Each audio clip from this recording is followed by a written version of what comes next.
Morning. I do the meditation on the Sacred Heart, the infinite perfection of God,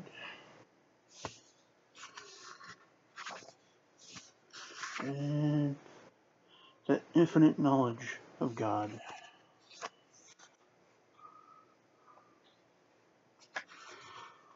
I keep forgetting that Cardinal Newman wrote for this book.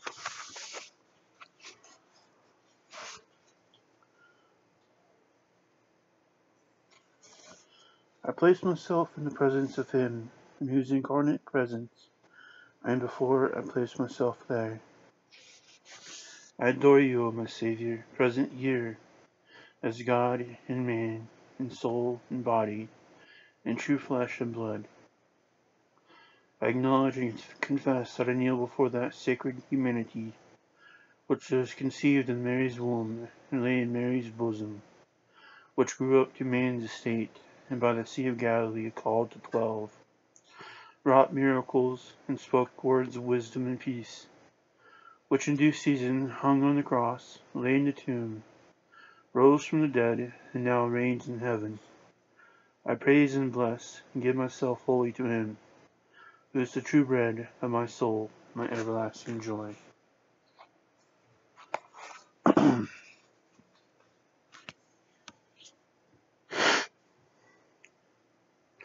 O Sacred-Hearted Jesus, I adore you in the oneness of the personality of the second person of the Holy Trinity.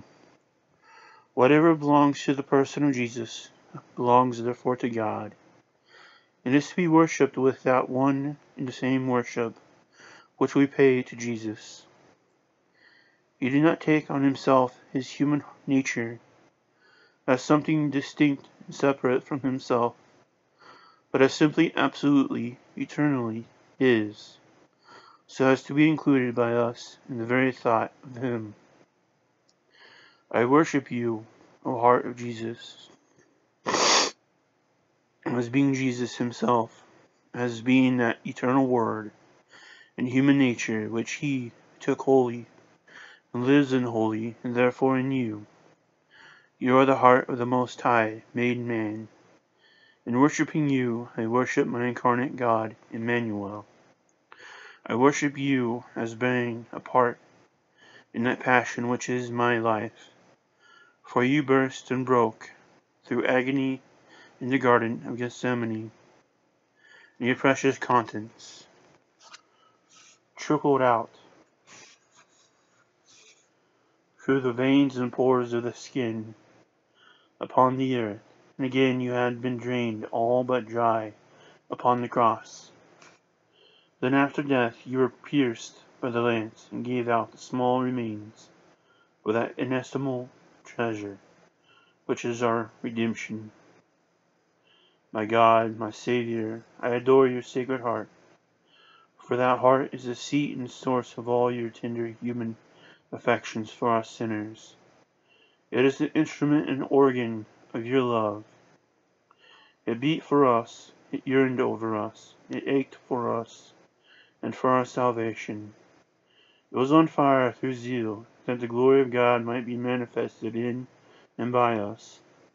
It is the channel through which has come to us all your overflowing human affection, all your divine charity toward us, all your incomprehensible compassion for us, as God and man, as our Creator, and our Redeemer and Judge, has come to us and comes in one inseparably mingled stream. To that Sacred Heart, O most sacred symbol and sacrament of love, divine and human, in its fullness, you saved me by your divine strength and your human affection, and then, linked by that wonder working blood wherewith you overflowed. O most sacred, most loving Heart of Jesus, you are concealed in the Holy Eucharist, and you beat for us still.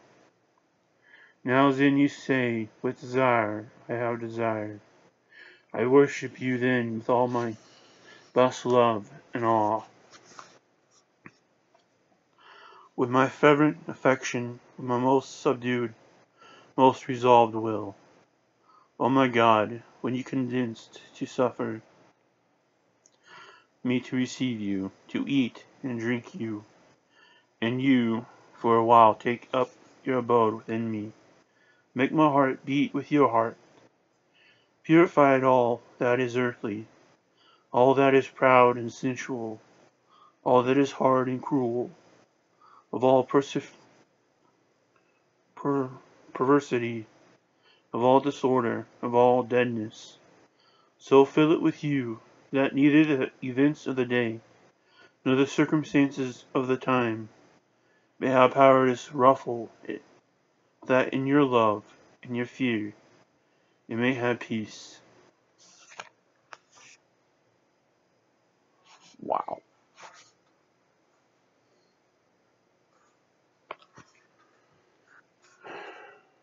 Mm. Wow, wow, wow, wow.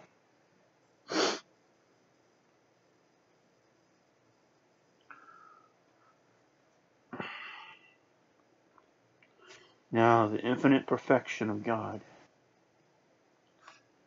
Excepso et per ipsum et in ipso sunt omnia.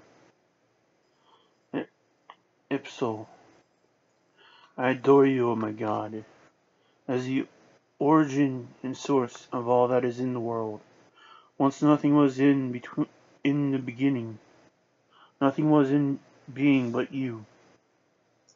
Forgive me, let me restart this.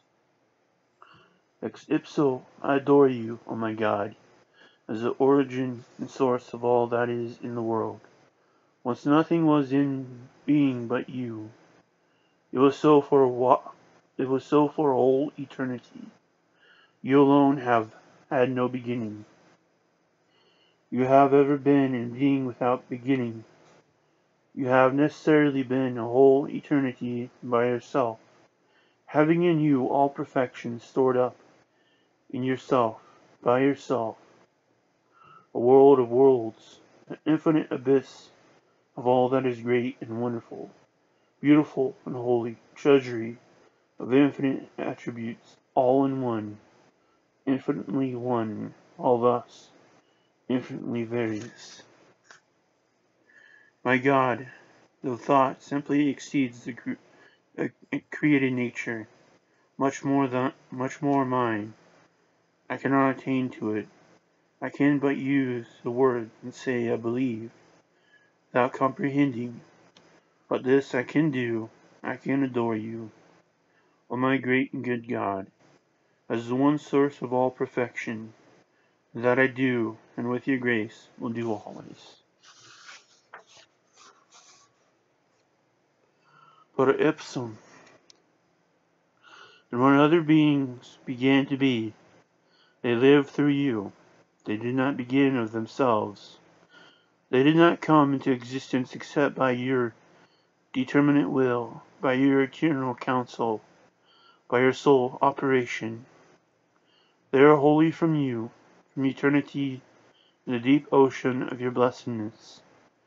You predestined everything which in its hour took place.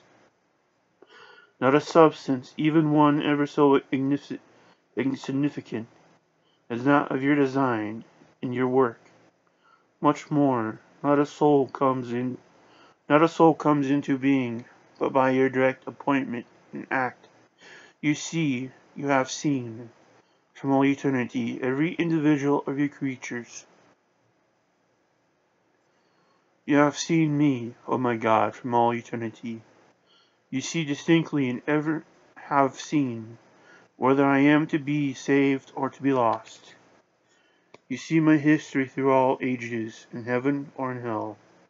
O awful thought, my God, enable me to bear it, lest the thought of you confound me utterly, and lead me forward to salvation. In ipso, and I believe and know, moreover, that all things live in you, whatever there is of being, of life, of excellence, of enjoyment, of happiness, in the whole creation is in its substance simply and absolutely yours. It is by dipping into the ocean of your infinite perfections that all beings have whatever they have of good. All the beauty and majesty of the visible world is a shadow or a glimpse of you, or the manifestation or an operation in a created medium of one or another of your attributes. All that is wonderful in the way of talent or genius is but an unworthy reflection of the faintest gleam of the eternal mind. Whatever we do well is not only by your help, but it is after all scarcely an imitation of that sanctity which is in fullness in you. O my God, shall I one day see you? What sight can compare to the great sight? Shall I see the source of that grace which enlightens me, strengthens me, and consoles me? As I came from you, as I am made through you, as I live in you, so, O my God, may I, O my God, may I at last return to you and be with you forever and ever. Amen.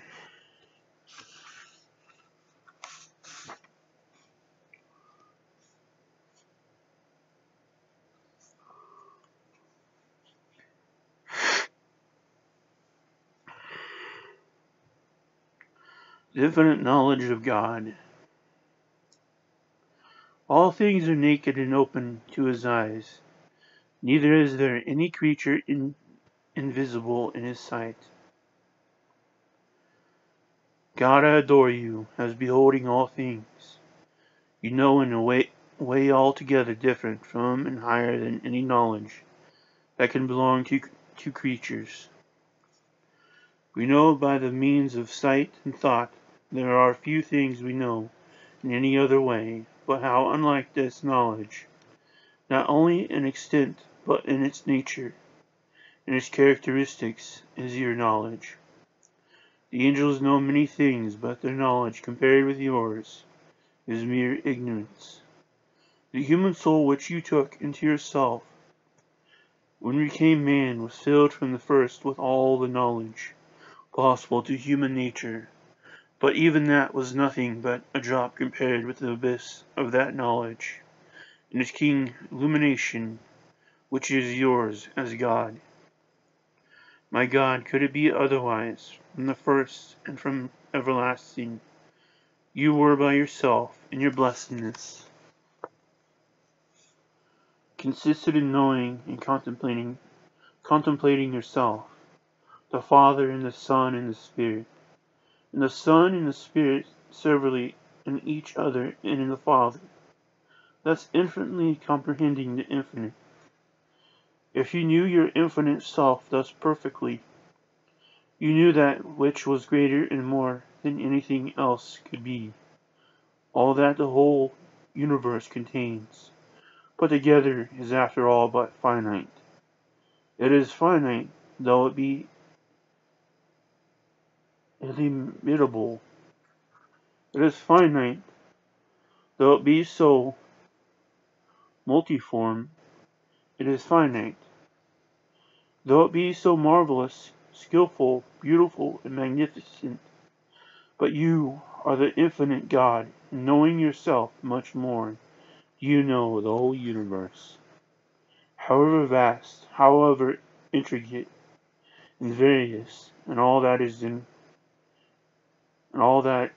it. My great God, you know all that is in the universe, because you yourself have made it. It is the very work of your hands. You are omniscient, because you are omnicreative. You know each part, however minute, as perfectly as you know the whole. You know mind as perfectly as you know matter. You know the thoughts and purposes of every soul as perfectly as if there were no other soul in the whole of your creation.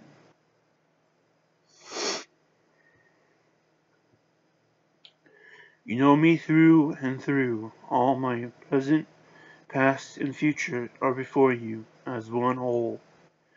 You see all those delicate and evanescent motions of my thought, which altogether escape myself. You can trace every act, whether deed or thought,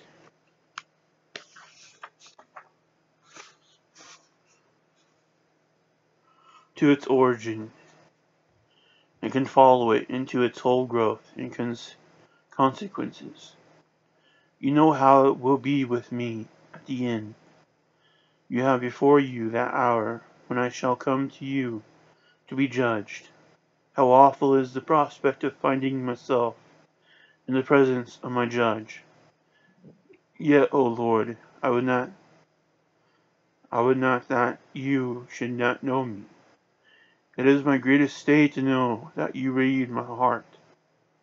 Oh, give me more that open-hearted sincerity which I have desired. Keep me ever from being afraid of your eye, from the inward consciousness that I am not honestly trying to please you.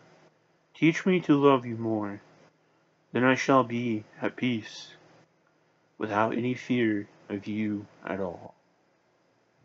Amen.